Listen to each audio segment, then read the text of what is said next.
Noida sector 63 से Gujarat ATS ने al Qaeda से जुड़े संदिग्ध जीशान को गिरफ्तार किया है। बता दें कि ये गिरफ्तारी 1 महीने की गहन निगरानी के बाद की गई है। एटीएस के अनुसार जीशान पबजी गेमिंग ऐप के जरिए अलकायदा के नेटवर्क से जुड़ा हुआ था। गुजरात एटीएस द्वारा गुजरात, दिल्ली और नोएडा से 4 संदिग्धों को गिरफ्तार किया गया था। ये चारों संदिग्ध एक कोई बड़ी आतंकी साजिश को अंजाम देने की फिराक में थे और लगातार एक दूसरे के संपर्क में थे। शुरुआती जांच में ये बात सामने आई थी कि ये लोग सोशल मीडिया पर भारत विरोधी गतिविधियों में लिप्त थे और ख़ास तौर पर एक धर्म विशेष को बढ़ावा देने के लिए युवाओं को बरगलाने का काम किया करते थे। एटीएस की जाँच में चौंकाने वाला खुलासा हुआ है।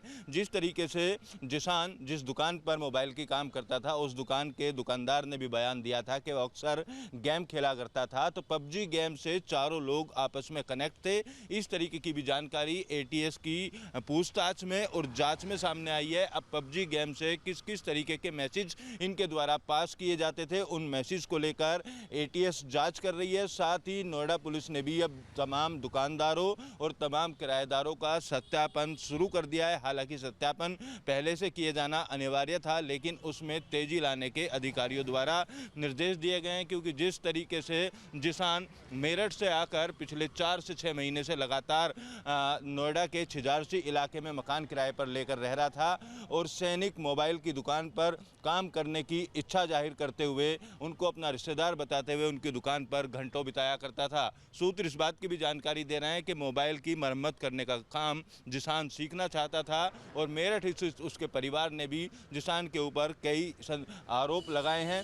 फिलहाल पूरे मामले को लेकर अब एटीएस की जांच आगे बढ़ती हुई नजर आ रही है। देखना होगा कि जीशान किन किन लोगों के संपर्क में था और किस तरीके के मंसूबों को ये लोग अंजाम देना चाहते थे। ऑपरेशन सिंदूर के बाद पाकिस्तान किसी तरीके की कायराना हरकत कर सकता है, इस तरीके के इनपुट मिल रहे थे। ऐसे में इन 4 संदिग्धों की गिरफ्तारी के बाद कई जो सवाल हैं उनके जवाब जांच एजेंसियों को मिल सकते हैं।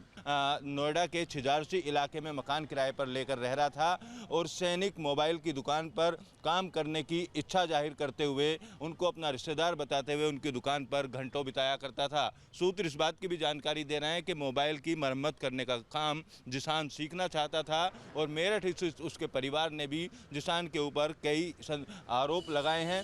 फिलहाल पूरे मामले को लेकर अब एटीएस की जांच आगे बढ़ती हुई नजर आ रही है। देखना होगा कि जीशान किन किन लोगों के संपर्क में था और किस तरीके के मंसूबों को ये लोग अंजाम देना चाहते थे। ऑपरेशन सिंदूर के बाद पाकिस्तान किसी तरीके की कायराना हरकत कर सकता है, इस तरीके के इनपुट मिल रहे थे। ऐसे में इन 4 संदिग्धों की गिरफ्तारी के बाद कई जो सवाल हैं उनके जवाब जांच एजेंसियों को मिल सकते हैं। वीडियो जर्नलिस्ट अजय कुमार के साथ अमित चौधरी, न्यूज स्टेट नोएडा। जहां भक्ति है हर शब्द में, कथाओं में छिपे हैं दिव्य रहस्य और ज्योतिष देता है जीवन को दिशा। धर्म से जुड़ी हर बातों को जानने के लिए हमारे चैनल स्तुति को सब्सक्राइब करें।